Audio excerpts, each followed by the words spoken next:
Track review. Hi everyone, Anthony Fantano here, the internet's busiest music nerd, and it's time for track reviews, where we talk about the latest in rock, pop, electronic, and experimental music.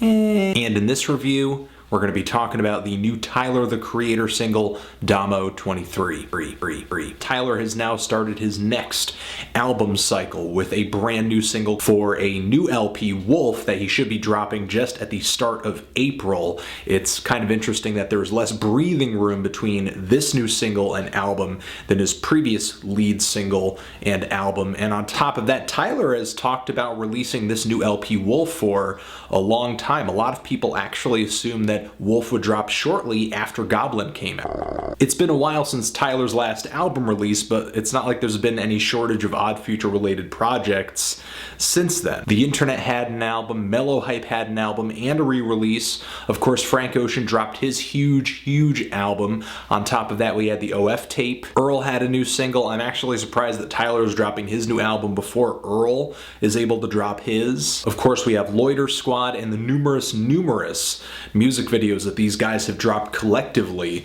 between all of their projects. And speaking of music videos, of course, Tyler has dropped one along with this new track as well, showing further that Odd Future, more than most artists, are heavily dependent on what they're able to put out there visually. They don't really write tracks that kind of stand on the merits of what they do lyrically or sonically or musically or anything like that. I mean, sonically, this track is pretty much the same as what we've been hearing. You have all sorts of viral, meme-worthy chants of golf wang, just like in the track Yonkers. Instead of Tyler aiming his sights at a guy like Bruno Mars, who makes pop music for young girls, basically, he aims at one direction. As far as the production goes, the drums are actually a bit heavier than I'm used to hearing in an Odd Future beat. It's actually one of the better beats I've heard Tyler on. He does not lie when he says in the lyrics that it sounds like there are midgets in your speakers because of how hard the beat is punching rhythmically. But the synthesizers littered on top of this beat sound like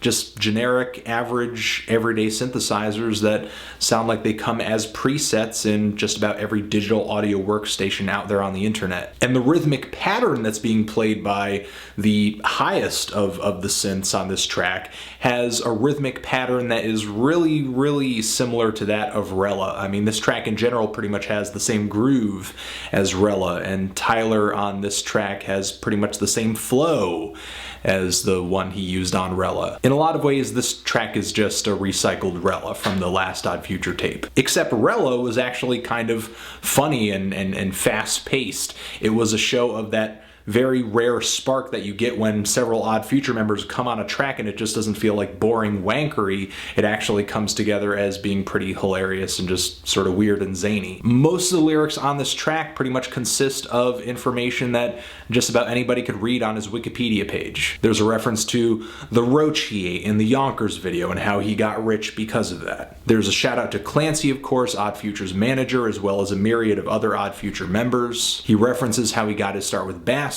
Of course, he references his connection with Pitchfork. He references the people who put him down as racist or homophobic and how he reacted to that. Also referencing how most of his audience are crackers. He's chilling with Justin Bieber. He's got a TV show. And I think the only line I giggled at or was kind of, floored by a little bit was the one with the Rodney King swimming lessons. That was something. So yeah, the lyrics are just kind of, average surface stuff that just about anybody knows about Tyler already, and his wordplay is child's play. The song just doesn't entertain me. I mean, I'm not one to say that there's any one way to be a great rapper or any one way to be successful as a rapper, but Domo 23 is just more proof that Odd Future fans are not looking for a lyricist, and they're not looking for an artist who's going to surprise them. They're looking for a character who's going to come out, do a silly dance, make a funny face, and just act over the top. And then tell them a bunch of things that they already know, and then they'll get all excited like it's something new when it's really just the same. Certainly, Tyler has been living up to his full potential when it comes to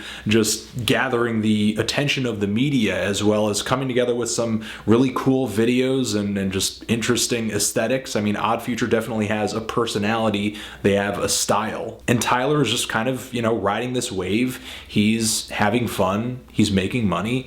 That's what he wants to do. And that's cool. He's just kind of grabbing for a buck right now, but he understands the situation that he's in. If there's one thing that I feel like Tyler's haters don't give him enough credit for, it's that he's really self-aware. Just take lines straight out of the song like, crackers making my pockets fatter, as well as still sounding like a newbie, implying that he still sounds like he's a new rapper or that he's just starting and he's on his latest release and he's been rapping for so long.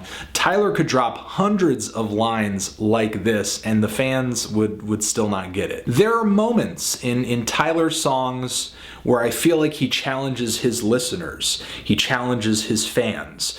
The problem is that they never, ever, ever challenge him. Instead of fans reacting to lines like this and expecting a little more of him into the future, they all kind of get really hyped over all of the frivolous kind of bullshit things he says. I can guarantee you that way more Odd Future fans are reacting to the stupid shotgun One Direction line as opposed to the crackers making my pockets fatter line, which is a moment where Tyler is openly mocking the stupidity of the situation that he's in. And of course he's going to take advantage of that stupidity. I mean, who wouldn't? But the issue is that the fans don't see. And as long as that's the case, Tyler can keep shitting on a track and people will continue eating it. If you've given this track a listen, what did you think of it? Did you love it? Did you hate it? Why? And what do you think I should review next? Anthony Fantano, Domo 23, Forever.